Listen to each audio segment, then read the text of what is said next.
This is Dr. Karen, and you are listening to the Facto Leaders podcast on the B Podcast Network, where I help pediatric therapists and educators become better leaders so they can make a bigger impact with their services. With over 15 years of experience supporting school-age kids with diverse learning needs, I'll share up-to-date evidence-based practices, my own experiences, and guest interviews designed to help clinicians, teachers, and aspiring school leaders feel more confident in the way they serve their students and clients. I'll cover a range of topics designed to help you support students' emotional and academic growth and set kids up for success in adulthood, including how to support language, literacy, executive functioning, as well as how to help IEP teams working together to support kids across the day. Whether you want to learn more effective strategies for your therapy sessions or classroom, be a more influential leader on your team, or find creative ways to use your skills to advance in your career, I've got you covered.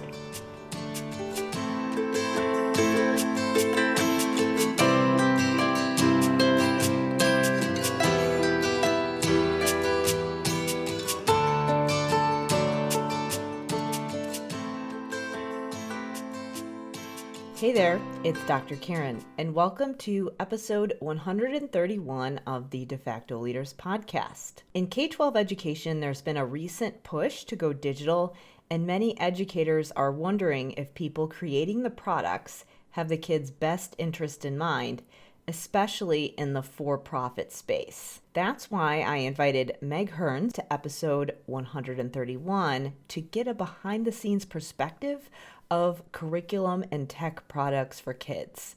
This past year, I have made a lot of connections in the Edtech space as well as with people who work for curriculum companies, and it has been eye-opening, and I have to say that it does make me feel optimistic. Even though when I was in the schools, I was very frustrated with the features of the different products available, and I always felt there was something that I could have used that I didn't have. And I know there's some skepticism about for-profit companies and why curriculums get chosen, but I have to say it did restore my faith this past year when I've connected with people who are working on these products and really do have kids' best interests in mind.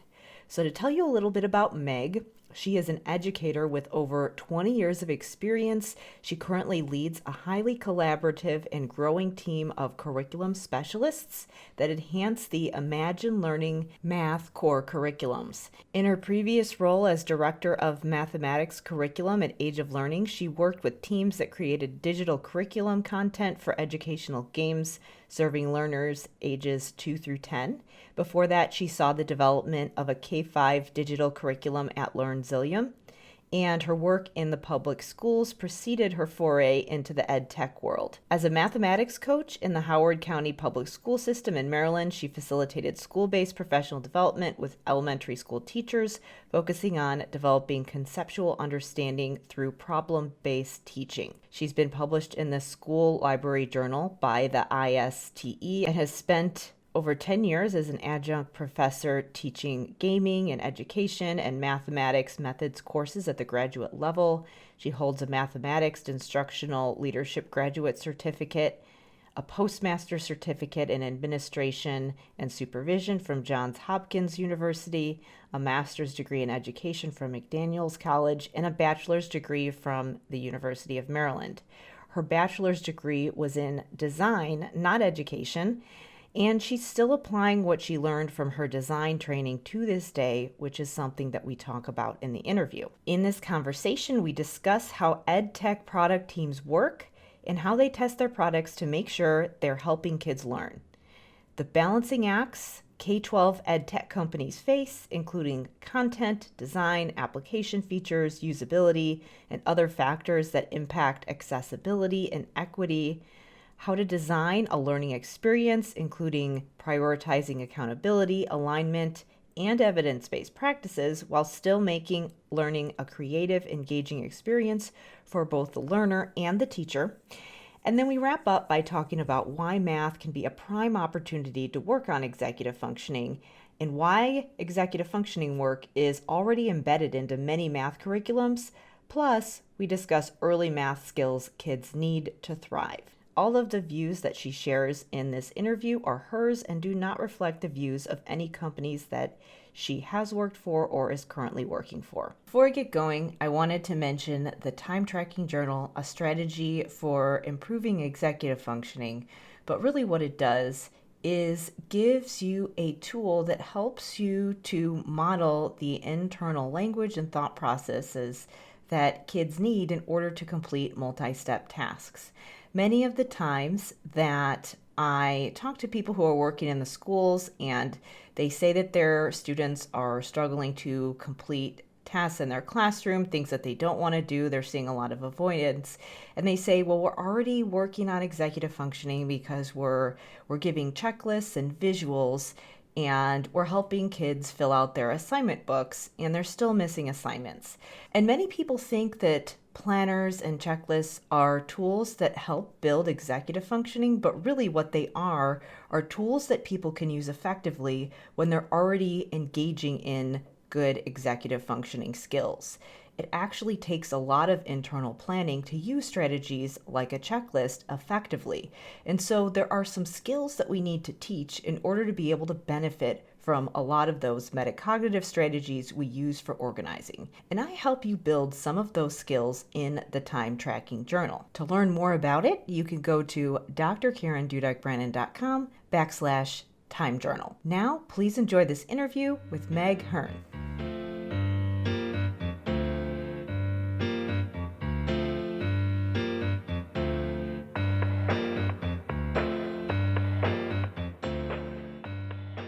So today I am joined by Meg Hearn. So thank you so much for being here with me today. Thanks, Karen. Very exciting to be here. So as we were discussing beforehand, I wasn't even really sure how to introduce you because you have done so many different things in your career. So I think it would just be best for you to just kind of tell us about yourself, all the different things that you've done in the past and what you're doing now, and then we can kind of dive into some questions. Yeah, that sounds great. So let's see. I classify myself as an educator. I have been in education for over 20 years, education and Edtech. Before I ever got into education, I was actually in design. And I really feel like that little bit about myself is applicable to a lot of things that I did in the classroom, that I did as a coach, and also I use those skills and competencies today in designing instructional experiences. So that is the short story. I was a public school educator. I started as a first grade teacher and then taught fifth grade. And after those experiences, I went into coaching and I coached mathematics in school settings. So did a lot of co-teaching and worked with a lot of the stakeholders, including those at home, supporting from home, other folks, teachers, administrators, school counselors, anyone basically who worked with the child and supported the child. And that has just been my joy all along. And so I know that this past year, I've learned a lot about the Edtech world as I've been, considering different career options for myself and just learning about some of the different products that are being used in the school districts, because there's so much going on with curriculum reform right now. And I just think it's really important for people to understand that. Can you just, it's funny because I was having a conversation with a colleague of mine where I was like, hey, I've been looking into Edtech. And he was like, what's Edtech? So if people, can you kind of just give us an explanation of what an Edtech company is? Yeah, so it can be, the description, I think, can be as simple as any company that serves education and educational purposes that leverages technology in doing so. So that would really be my description of what Edtech is. Yeah. And there's tons out there right now, I'm aware. Yeah. Well, and the thing is that it can be education, as in Edtech companies that specifically serve the K-12 market.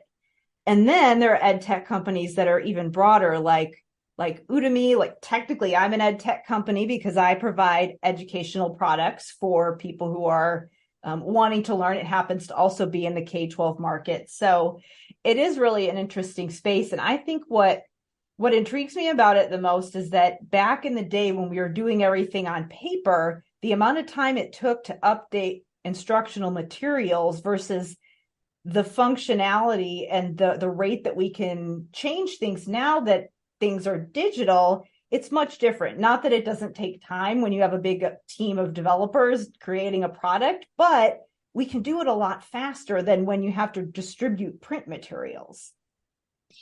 Yeah, that's true. My first experience in EdTech was with a company called LearnZillion, and we were developing a digital curriculum, K through 8 for mathematics. And we had some PDFs that you could print in our product, but it was largely a digital experience. There weren't, let's say, print books. But then LearnZillion kind of shifted and decided to include Illustrative Mathematics as part of their offering. Illustrative Mathematics is an open education resource. Basically, what that means is it's free to use for anybody. And so I'm with Imagine Learning now. And that's sort of a funny story because I started with LearnZillion. I left and went elsewhere. And then I worked with Twig Education, and Twig was acquired by Imagine Learning. Imagine Learning also had acquired LearnZillion. So I'm sort of back in the fold where I started in EdTech, which is kind of hilarious. But to kind of go down the line of how print matters, it's from an equity standpoint in terms of K-12 education. Mm-hmm. And some states, such as California, have laws around having print available. Yeah. Mm-hmm.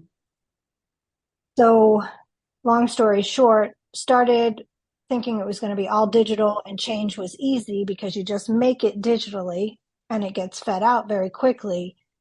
But now I'm sort of in that world of print as well, where if something's in print, it lives there for a number of years before it gets printed again. Yeah. So that's sort of a trade-off. Yeah. Well, and I know that there's so many, and I understand the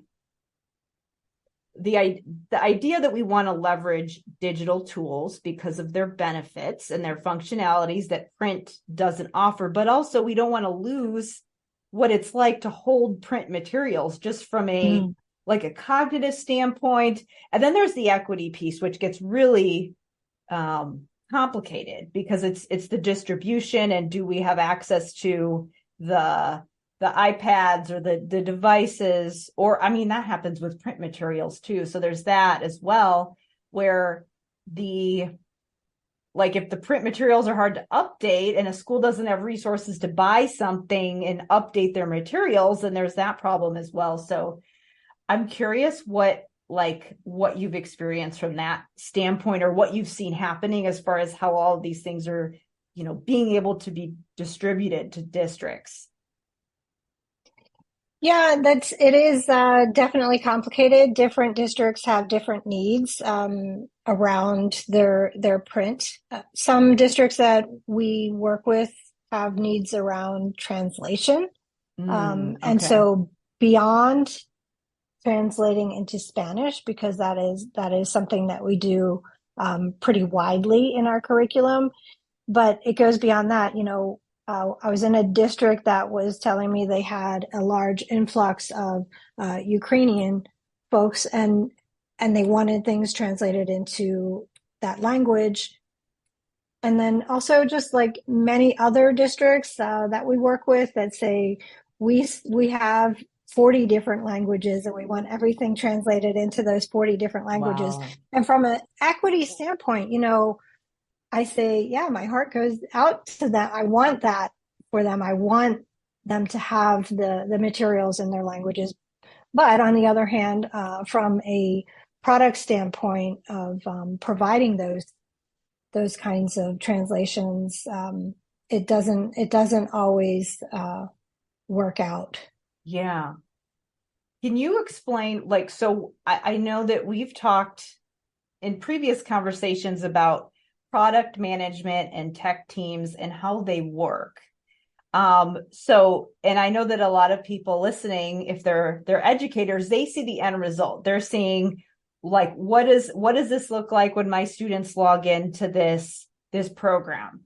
But there's all kinds of stuff that has to happen on the back end to make sure that the tech application works correctly. There's the curriculum, the sequencing, there's the research behind it and the strategies, and then all different pieces that have to work together. So can you talk a little bit about what happens on the back end when you have a product, you need to keep updating it, and you have to prioritize what updates are the priority and how do we make that happen? And that's, essentially what product management is. Yeah, and that is so hard. So I am not officially a product manager. My title at Imagine Learning is Principal Curriculum Director for Core Okay. Math, K-12. So I work with a team of curriculum specialists. And so in terms of what we do on my team is there's a lot of consideration around the curriculum. And some folks are like, well, Illustrative Math wrote that curriculum. It's open education resource. You just took it in and kind of spat it back out in your platform or application. And that's not necessarily true. There are decisions that have to be made around, if you take this from print to digital, what decisions do we make around where we put teaching notes? Mm-hmm. How we call out specific things that are supportive for English language learners, special education students, how do we address UDL, et cetera. So all of that is something that we take into consideration on my team. And then on top of that, how do we enhance the digital experience so that it is developmentally appropriate for the learner at every level? Mm-hmm. And so we're talking kindergarten through 12th grade. There's a lot of different developmental levels there. So you have to think about that.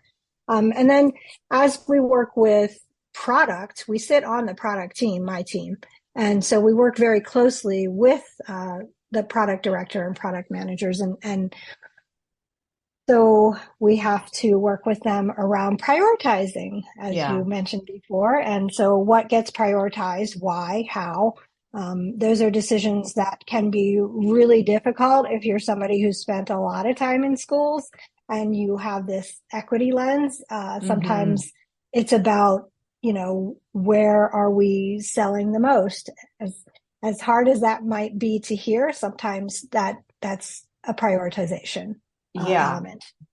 So of course, you have your IT folks and people who are, the designers of the digital experience when it comes to the back end, like how do we make improvements to digital design and how that comes across? Those are questions that they answer. And we sit on cross-functional teams and have cross-functional, basically, workshops. And so in doing so, you get to learn about what everybody's different responsibilities are. And there's just so much that goes into creating the digital experience that I can't stress that enough. It's really very complicated. And but at least where I sit, everyone is super bought in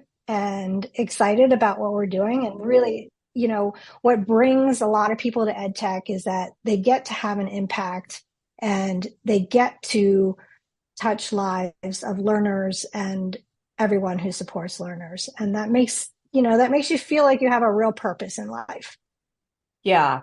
I have so I have a couple different questions and directions I want to go with what you just said. So there's the whole idea of communicating with the product team. And then I want to ask some things about the design aspect, because I know that you have a background in design and just kind of helping people understand what that is. And then, the idea of user testing.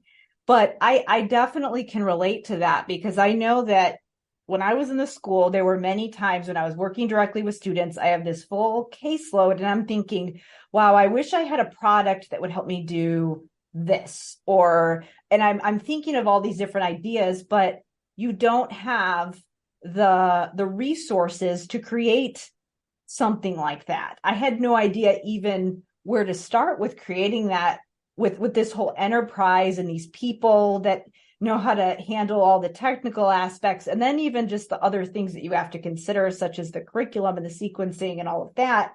And so I can definitely relate to feeling like I really want to be able to work on something like this, but how do I even make it happen? And if you are in the ed tech world, you might be one piece of it, but at least you have all these other people and these teams that are helping you make it happen. Whereas sometimes when you're working directly with students, it's challenging to know, like, here's this thing that I need and I can't make it happen because I don't know how. So that's what helped me, or what made me get really interested in the idea of curriculum and ed tech and all of that. So from the product standpoint, I wanted to just kind of like make sure that I'm understanding this correctly and just explain it to the people who might be listening. So if you're on the team that is thinking about curriculum, and let's say that you have, you're getting a request from a district that says, we want this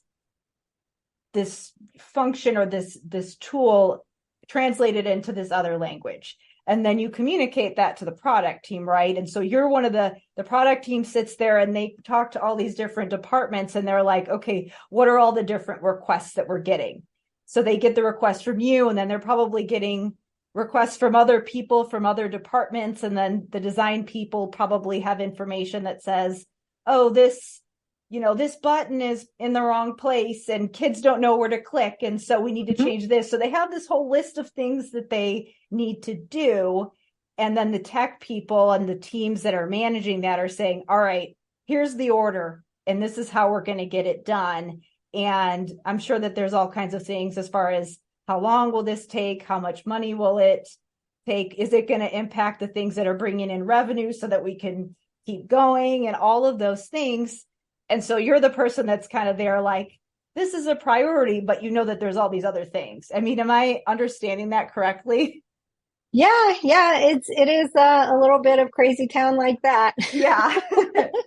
But we do try to, herd the cats in a way Yeah. by putting all of the requests into what we call a product board. And so Mm-hmm. on that product board, we can see, we can quantify how many times this particular request comes in, who it comes from, and put the weight on it that's appropriate Mm-hmm. Yeah. based on all of that different information.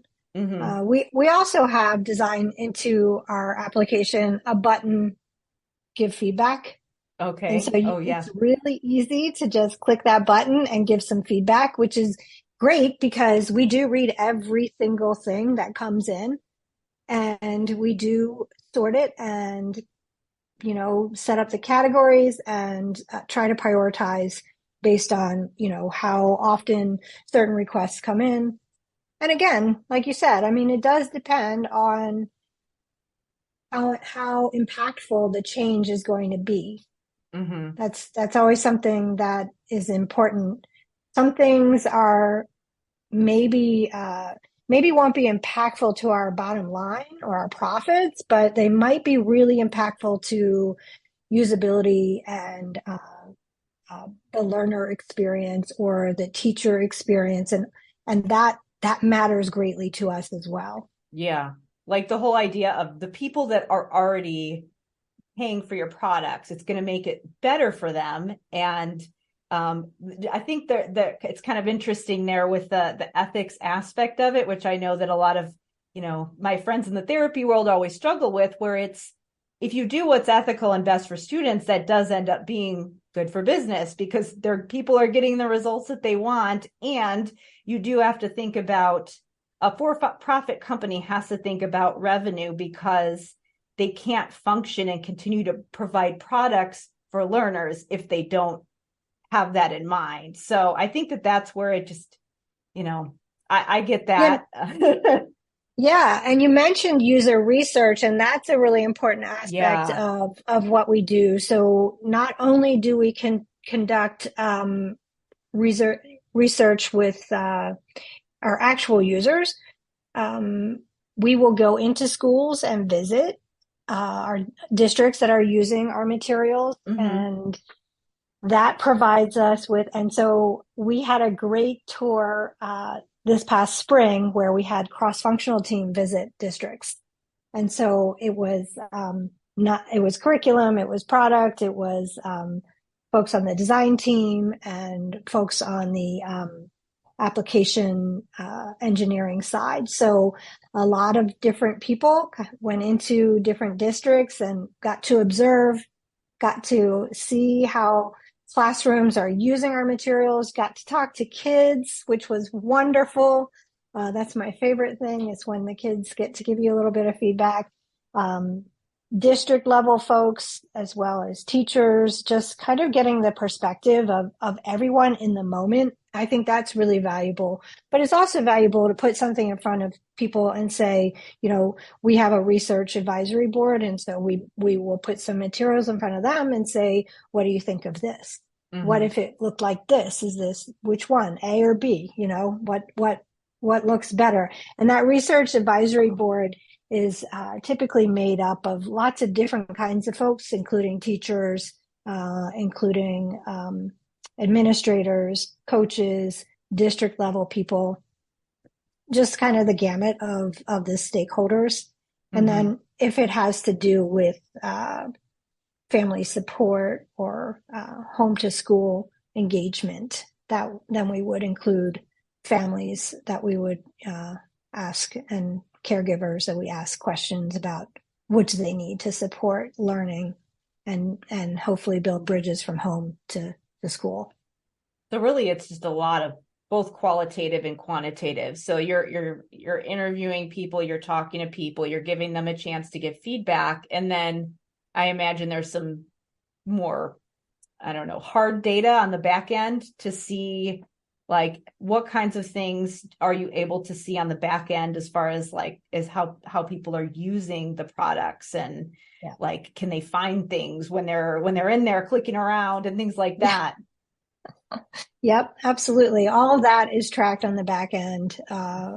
One thing we heard a while back was sort of around engagement and student engagement, and we have decided to create a suite of Inspire math films that don't give away the mathematics within the unit, but really kind of whet your appetite for it as a student. So the films are set very much real world. They have all kinds of different applications for through STEAM, science, technology, engineering, art, and mathematics. So all of those tie-ins.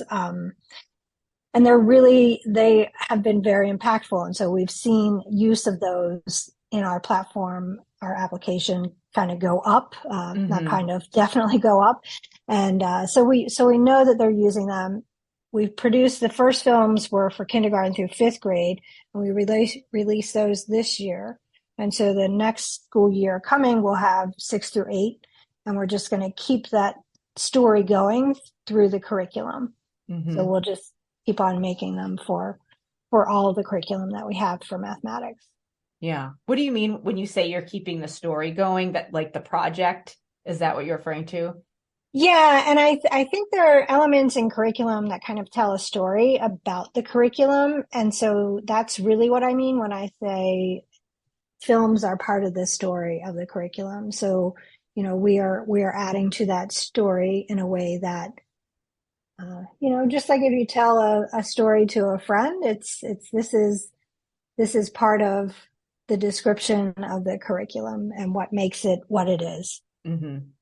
Yeah. So there's really a number of different ways that you can tell, is this product that we're putting in front of people helping them? Is it doing what we intend to do? And is there this feedback loop for us to continue to improve it, allow people to give their input and continue to iterate on that to make sure that it's doing what it's supposed to be doing. Absolutely. And Yeah. I think you have to be, when you work in this field, you have to really be always listening to who is using your materials, your product, and be humble. Mm-hmm. That is the truth. I mean, there's so many times where it's like you think that it's supposed to be this way, and then people just aren't using it the way that you intended, and they're not getting how to use it. They're not getting to the next step. They're getting stuck, or something's confusing or doesn't make sense with the way that you thought it should be laid out. And you have to change it, even if you thought it made sense the way that you had it the first time. Absolutely. Yeah.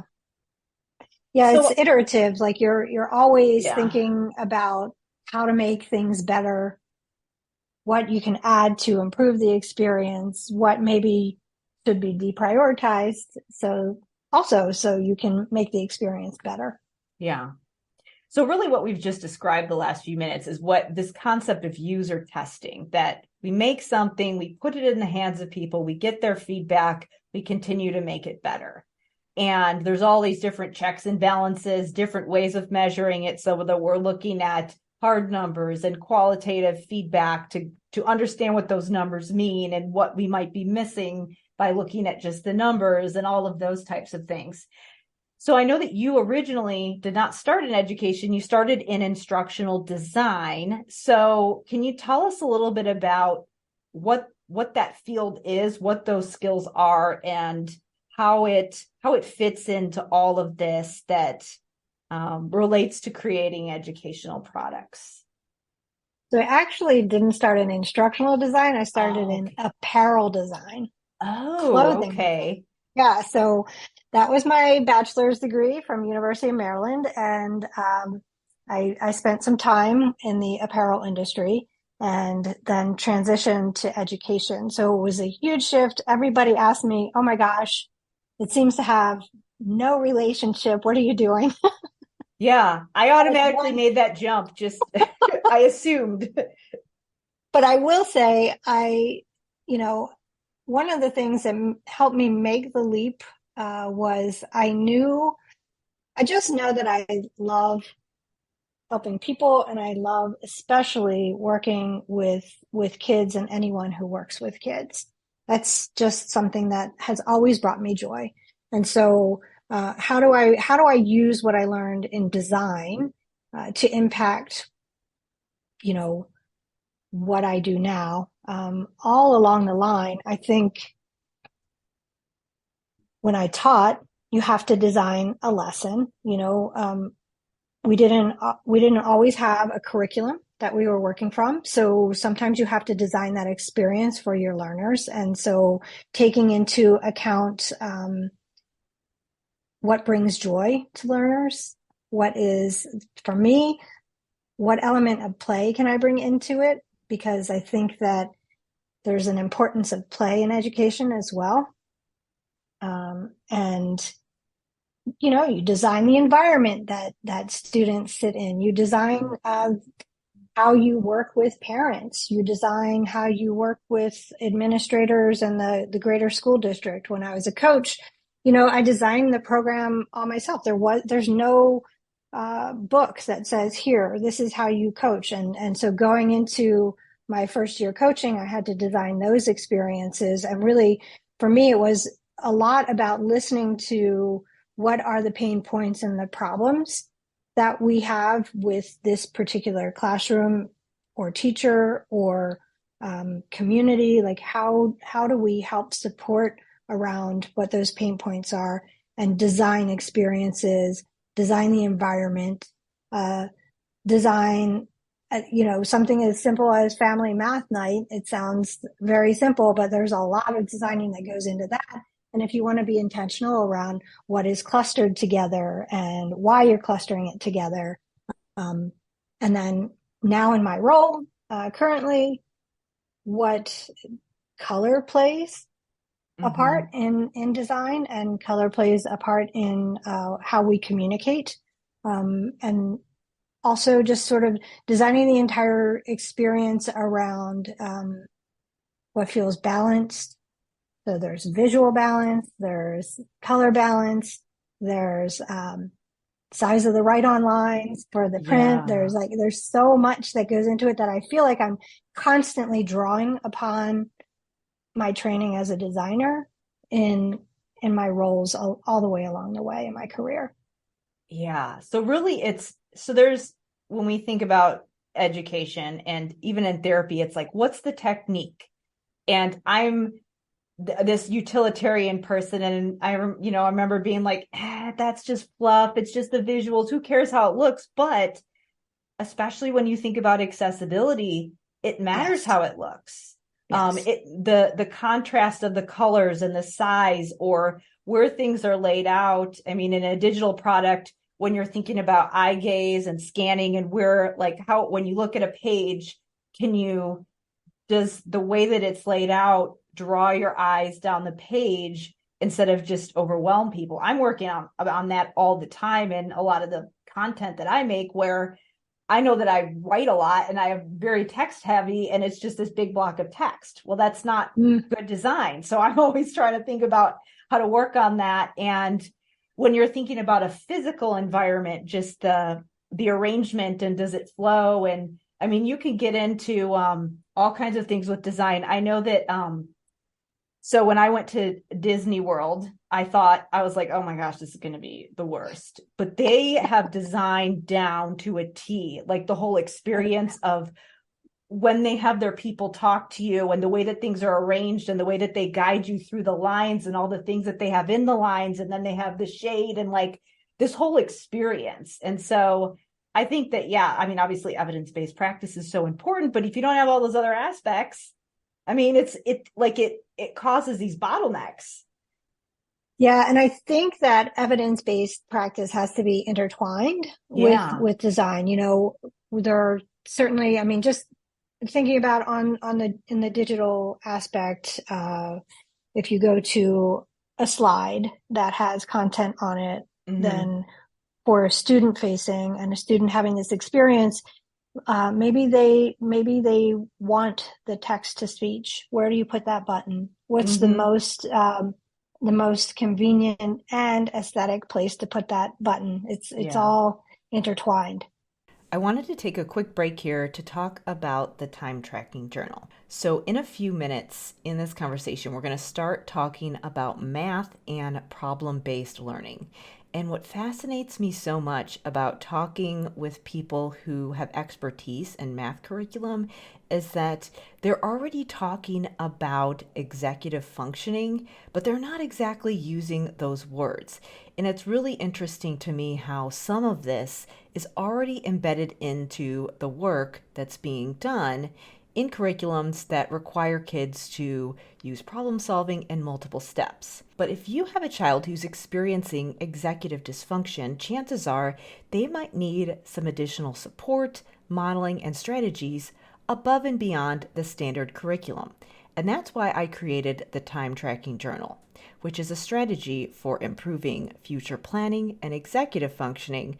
Particularly, it emphasizes how you can teach kids to visualize the end goal, to sense time while they're working through multiple steps, and to talk themselves through tasks that might be repetitive, non-preferred, or challenging. And many times, when kids need support with multi-step tasks, adults step in and actually do the executive functioning for them by just telling them the next steps. And while this is well-meaning, it doesn't help build problem-solving skills because you're doing the problem-solving for kids. There is a way that you can provide support and scaffolding, but challenge kids at the same time. And that is why I created the Time Tracking Journal. To learn more about it, you can go to drkarendudek-brannan.com/time journal. Now, let's get back to the interview. Yeah, it really is. So, I mean, I think that when you are thinking about the priorities and like, do we translate this into a different language, or do we add this button, or do we add this, make this design change that, like, maybe, I mean, I could see how if you had some priorities like that, where it's that the design thing could actually be a bigger issue for all of your users. And aside from this other thing that seems important, but you have to pick something to go on and execute on before you get to the other things. Yeah, yeah, and you have to make sacrifices along the way. Not everything that you want to do is going to get done right away, and so Yeah. Well, that's just like education. anything in life. I know. So I know you've done a lot with, and there's this kind of, I notice this push and pull in the professional community where it's like, there's curriculum, curriculum's important, and districts want curriculum because that's a good way to form alignment across Yeah. your buildings and make sure that you're, addressing things like accountability, and you've got your good operating procedures and all of that. But then I know that there's sometimes pushback because people feel like, well, it's taking some freedom and creativity out of the experience of being a teacher. And then there's kind of like, well, we don't, there's curriculum, but then we also need to give people the skills to either use that curriculum or to iterate and come up with their own things. And I know that you've had a lot of experience with the coaching and professional development side too. So how do you see these two things coming together and, kind of filling the needs of what's going on right now in the schools? Ooh, oh my gosh, that is so big. Yeah. It's like the evidence-based and design thing where it's like they're both important. because a factor that you didn't mention that I think is really, really critical right now is our overwhelming teacher staffing issues in this country. Yeah. So there's that. Mm-hmm. And I think it's really important to think about that, especially through the eyes of curriculum and professional development, and how do we serve those teachers who are most certainly overworked right now. Mm-hmm. And there are just so many demands are put on teachers at this point in time more than ever. Mm-hmm.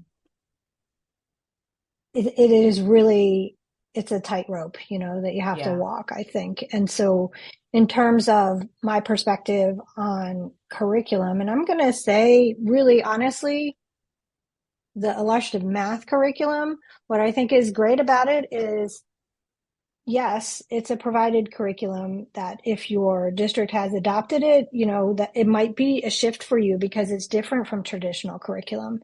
It is all problem-based. And so problem-based learning is a shift for a lot of people from the traditional way of teaching and learning mathematics. Everything is pretty much taught through problems. Mm-hmm. And the benefit of that, I think, is you have creativity as a teacher, because one of the great ways of being creative, I think, is even if you're handed something, and like I remember being handed something as a first grade teacher and told you're going to teach this curriculum, and it was very scripted, it was very prescribed. You're going to do it this way, you're going to say this, all that. That was difficult, but I brought my flair to it by bringing in elements that I knew that my particular students were interested in. So that's the thing. Like as a teacher, who's in front of you, you know what their interests are. And that's something that we, the creators of the curriculum and the curricular materials, don't know. But you as a teacher, you get to know that. And that's a way that you can be creative. So you can certainly bring in those elements of my class at that time was very interested in music and theater kinds of things. So we did a lot of little musicals around the curriculum, and that was a way to bring in their interests and to provide a little joy to something that could have been very dry. Yeah. I love, it was Seth Godin, I think, was he in one of his books that have come out the last couple of years, he talks about constraints and how sometimes having constraints make you more creative, because if you have too many different options, it's hard to move forward. And so sometimes when you're given these little things to work around, it actually helps you come up with ideas, and it can keep you funneled in so that you can move forward with it. So I'm always intrigued by that idea of, well, like if you have complete chaos, it's really hard to be creative. Like if you don't have any curriculum or guidelines, I'd imagine that that would be very hard as well. And so that's why I understand why people want to go on teachers, pay teachers, and get stuff that's, printed out for them, even though it might feel like, then you've got to adapt it in all these different ways, or maybe you don't know if it's completely aligned. Like I get how you just want to funnel it down and have some decisions made for you so that you can actually access your creative side, Yeah, and so you can gather the information, that you need to gather about your students, like Yeah. formatively, like what do they already come in with? What are their assets? And then, where do I start with them? That's Yeah. important information. We have a great routine in our curriculum called Notice and Wonder. And so speaking to creativity, it's it could be an image, it could be a set of expressions, it could be a lot of different things, but something is shown to students, a prompt, and we say, what do you notice? What do you wonder? And this is a great place for creativity because one, you're going to get tons of creative answers from responses from your students. Mm-hmm. What do you notice is, that's so open-ended. I know. Everybody Yeah. can notice something, right? And what do you wonder? Everyone can wonder something. So I think that's a great place for creativity as well. Yeah. So I wanted to go back to ask you a little bit about the thing that you said about it being problem based, but something that I have noticed as I have been talking to people who are specifically involved in math curriculum. So I do a lot of work with the literacy side, and I do work with the cognitive side and think about things like executive functioning. And I know that so a lot of schools, when they think about executive functioning, they think about like organizers and planners and things like that, which is part of it, but not all of it. But I have noticed as I've talked to math teachers, there's language embedded in what they say and what they do with their curriculum that, like, they're not using the word executive functioning, but they're falling under the umbrella of it. So the idea of resilience and persistence through challenges, the idea of problem solving, the idea, even what you just said, the notice and wonder. One of the things that I teach when I'm, thinking about executive functioning is that you do want to teach kids steps. So there's that aspect, but you also don't always want to just tell them the steps, because if they're not stopping and reflecting and noticing and looking around, then they're not going to access and have the opportunity to use executive functioning. And so right there, what you said, the idea of just noticing, reading the room, that's executive functioning. So I'm curious what other kinds of things are built into math curriculums where it's like, a lot of the executive functioning people are like, nobody's working on this in the schools. And I'm like, wow, but I think that there are some people who are. It's just, they're not calling it that. So are there other things in that idea of problem solving where it does fit under that umbrella? Most certainly. And especially, uh, so our curriculum, Illustrative Math, has built into it the mathematical practices. And so some of the things that you've mentioned just now are mathematical practices and are Yeah. really important to mathematics. Another one of those is look for and make use of structure, making Yeah. making connections across, within a problem, but also outside of the problem. So what else does this connect to? Yeah. How, in my life, how is this important? And those are things I think that definitely connect to executive functioning. Yeah. Um, the relevance is Oh, yeah. really, really important. If something resonates with a learner, then it's going to stick. And that stickiness is really important in education. So that's why the problems are really well thought out and bring in different aspects of different cultures and art and music and just across a lot of different areas that would be exciting to kids. Mm-hmm. So I think that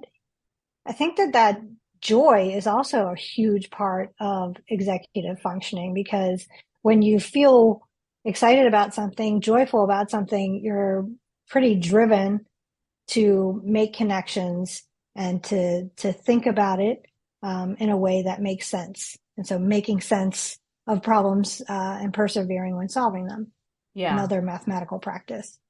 Well, and the other thing too is like seeing the path forward and seeing the end can make it way easier to persist. What does it mean when you say, so there's kind of the traditional way versus the problem solving way? What are the differences between those two ways of teaching math? So problems in problem-based learning are typically either open-ended, so many different appropriate responses, or have multiple pathways to solution. Okay. And so that is every single problem that was crafted in the curriculum has the one of those two aspects, if not both. How do the basic skills of math, like again, I know that we've all done the flashcards of your addition facts and your subtraction facts. How do you fit the two of those things in so that you get the basic foundation, but also you're adding that problem solving element? Yeah, that's the conceptual understanding piece that Mm-hmm. is really critical to before you get to procedural fluency. You have to have this conceptual understanding. I mean, you Yeah. can memorize your facts. I did once upon a time. I memorized all my facts, but I didn't see any connections amongst Mm-hmm. them. I really didn't know that I could figure out 4 times 9 by knowing 4 times 10. I had really no idea that I could do that. And Yeah. so, what is the well-crafted learning progression of, learning about, well, I'll just start really, really simple in kindergarten because this throws a lot of people, counting and cardinality and how important counting is and knowing whether or not your students in front of you have one-to-one correspondence. So Mm-hmm. they need lots of opportunities to count collections of objects, different size collections, and it increases, over time. And how does that counting connect to knowing something about addition and subtraction? Mm-hmm.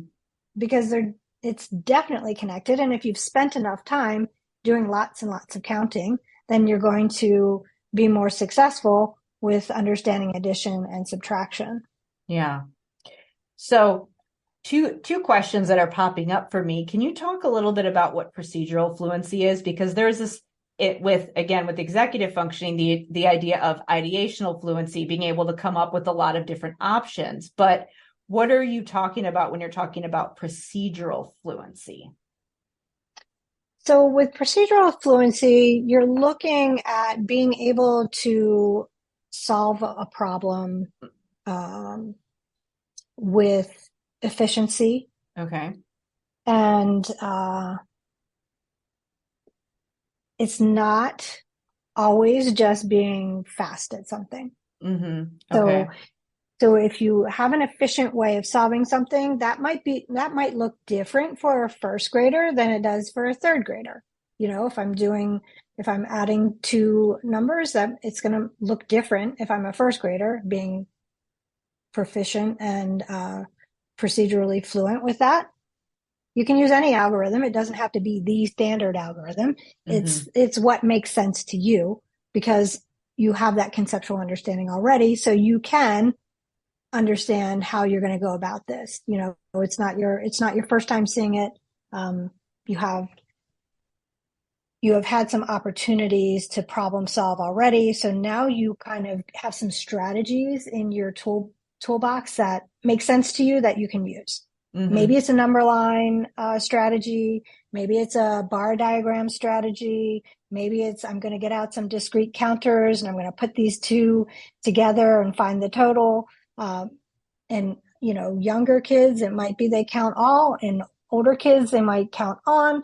So there's, there are a lot of different aspects to procedural fluency, but in short, I would say it's having an efficient and effective approach to solving a problem. Yeah. Because I could see how it's like speed is a factor, but it's not the only factor. You need the context, because sometimes if you go fast and you got the wrong answer, or you didn't get to the end goal and didn't adjust along the way and realize that your strategy was off, well, that's not efficient. So it would have been better for you to take longer in that situation. That would have been more efficient. Yeah. I wanted to ask about, since we were talking about early math skills, this is another thing that I've seen often debated. I've seen it in the literacy space, and I'm sure it happens in the math space as well. Just the idea of, there's play-based learning, which we know is very important, that kids learn through play. They should continue learning through play all the way through their school experience. But this debate about, are we being too academic too soon? And, we need to wait till they're developmentally appropriate for those certain skills. And then the other side of the argument is, well, the way that they learn those skills is by having exposure to them. So how are they going to learn those skills if we don't expose them? And then it does become the equity issue, because then they don't have the foundational skills to be able to succeed in their curriculum beyond. So how do you navigate that? And what are some of the things that should be happening in those early years, like kindergarten, first grade, and, finding that balance? Yeah. So kindergarten, first grade, some things that should be happening is kindergarten, lots and lots and lots of counting, lots of being curious about shapes and objects and quantities. And yes, they probably will learn to write in kindergarten, pick up a pencil and write numerals and letters and such. And that's, I feel, is appropriate and not different from what has been going on for ages in our country. Yeah. I really believe that lots and lots of counting is important. Looking at shapes, two-dimensional, three-dimensional, putting things together, like sets of objects and taking them apart. And even one of my favorite games in kindergarten that I like to play is, I might have 5 of something. Let's just say, they're cubes in my hand. And I'll show them to a student, kindergartner, and I'll say, how many are there? And they'll count them, and they'll say 5. And then I'll say, okay, so the game is, I'm going to take some of these away. I'm going to put them behind my back and hide them. And you're going to figure out how many are behind my back. And so this is early algebra. Yeah. But, and it's totally appropriate for kindergarten, because they think this is a fun game. So, you take some, you put them behind your back, and some kids have to, some kids just say they don't know. And that tells me a lot about that kid. And then I'll say, okay, do you want me to bring them from behind my back and show you? Well, yes, of course. So I bring them out and I show them, and then say, oh, 1, 2, 3, 4, 5. Oh, 1, 2, you had 2 behind your back. And so they feel successful. It feels fun. But it's really important algebraic reasoning and understanding number. And so putting all that together, those are some important things in kindergarten. I think in first grade, developing some strategies for adding. So sometimes in kindergarten or in first grade, they come in and they typically have to, if you ask them how much is 3 plus 2, what is that amount? They would say they have to count all 1, 2, 3, and then 4, 5. Others will say there's 3 there. I'm going to count on 4, 5. There's 5 altogether. So that's figure outable. Like they can figure that out using different strategies. Yeah. First grade has, I think it's important to have those number base 10 concepts that they work with, addition and subtraction, things that are, in the context that is relevant to them. That's what's really important across all grades. It's not just kindergarten or first grade. That's across all grades. Yeah. Just pulling it into something that's relevant to their life, like something that they're interested in. How important? So when you're thinking about the flashcards where you're drilling the math facts, and in the literacy space, it's the sight word flashcards. And I know that it's not that they're bad, but if kids don't have those basic concepts and the print symbols don't mean something to them, it's not super useful. Or the other thing that comes up is the worksheets, because there's lots of worksheets out there available for teachers. And I know for math, I'd imagine with the younger grades, you want there to be manipulatives and things that they can hold. So when is it appropriate to start using some of those two-dimensional things?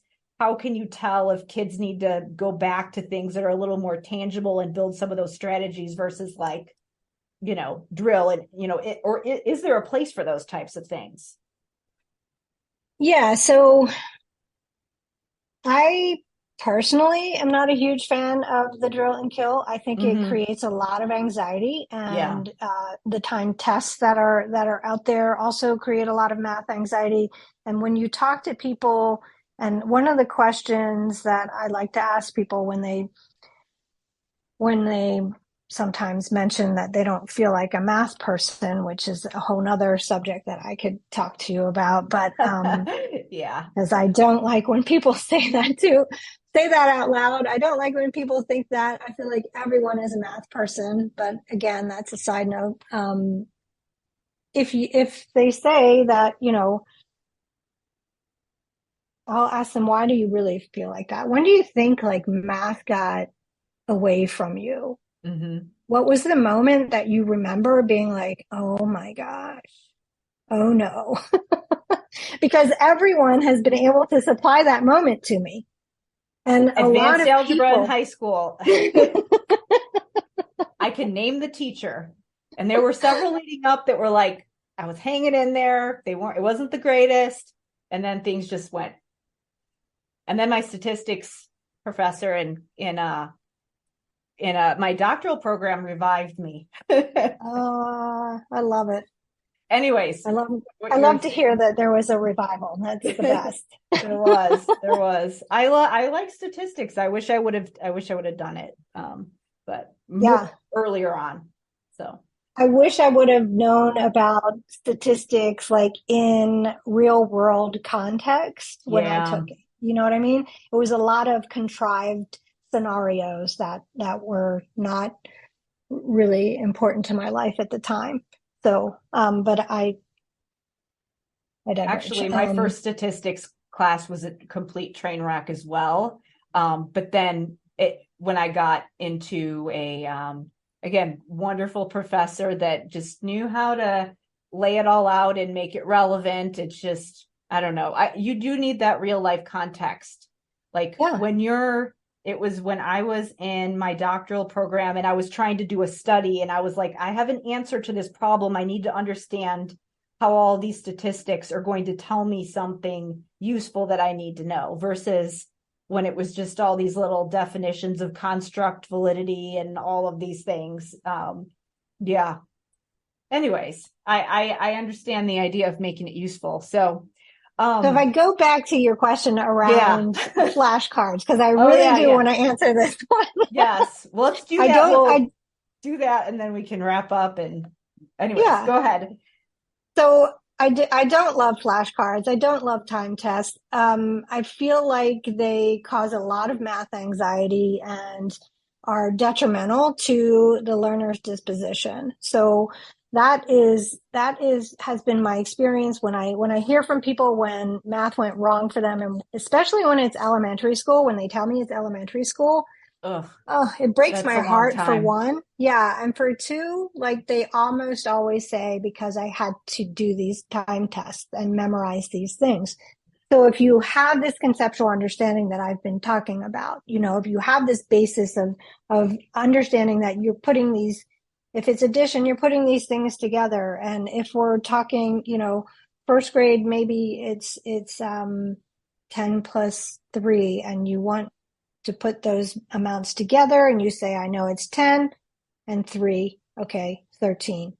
Counting up, or however you might know it. But enough experiences with that counting and that adding and that physical, like you mentioned, manipulatives, incredibly important. Something to move around, because as you do that movement, you're making these connections in your brain. And the more you do that, the more that pathway gets solidified.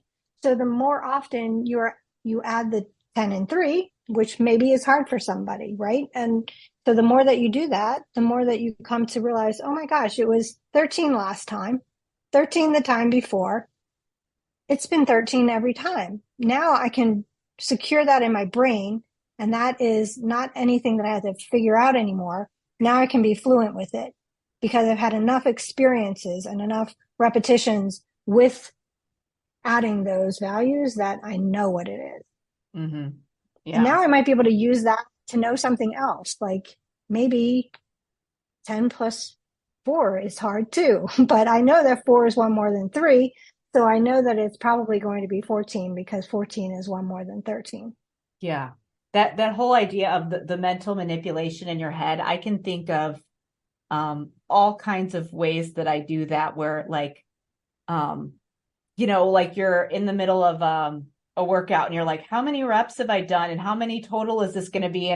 Or like when I was swimming laps, when I was a swimmer, and just counting laps, and then you have to figure out how many yards it is and all of that, just the mental manipulation that needs to go with it. But I would always go back to the 10 when I would try to figure it out, where it's like, hey, it's 9. Because if I do 4 plus 9, I'm like, okay, you add the 1 and make it 10, and then it's 13. Like that's the way that I do that in my head. And I don't know, maybe other people have different ways of doing it, but that's a strategy. 100% a strategy. That's legit. Yeah. Oh, well, we could keep going, but I know that we've been talking for a long time. And so I wanted to just ask, where can people, if they want to connect with you, like where can people reach out to you if they have questions or anything like that? Okay. So generally LinkedIn is the best place to find me.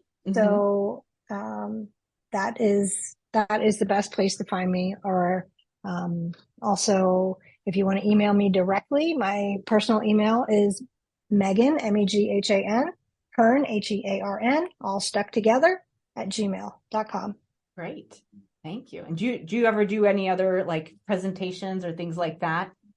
I have done tons of presentations in my time, and am willing to do more as the world has opened up again. So it's been a while since I've done any presentations, but I feel like we have vaccines now and the world is opening again. So I'm happy to do presentations again. Great. Yeah. All right. Well, thank you so much for being here with me.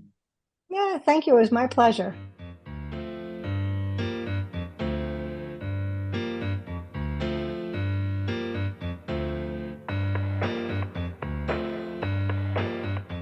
Thank you so much for listening. Be sure to check the show notes to learn where you can connect with Meg. And if you're interested in learning about a strategy for improving time management, future planning, and executive functioning during daily tasks like academic assignments or daily routines, then check out the Time Tracking Journal. To learn more, you can go to drkarendudek-brannan.com/time journal. If you are interested in being a guest for the show, or if you have a suggestion for a guest, please email me at talktome@drkarenspeech.com. I am always interested in talking to people who have an interesting experience that involves helping K-12 kids in some way, whether it be through working for a company that supports K-12 education, doing something in the community, or working directly in the school systems. As always, it helps me so much if you share this podcast with anyone who needs it, or leave me a rating or review wherever you listen to your podcasts. Thank you so much for listening, and I will see you next time.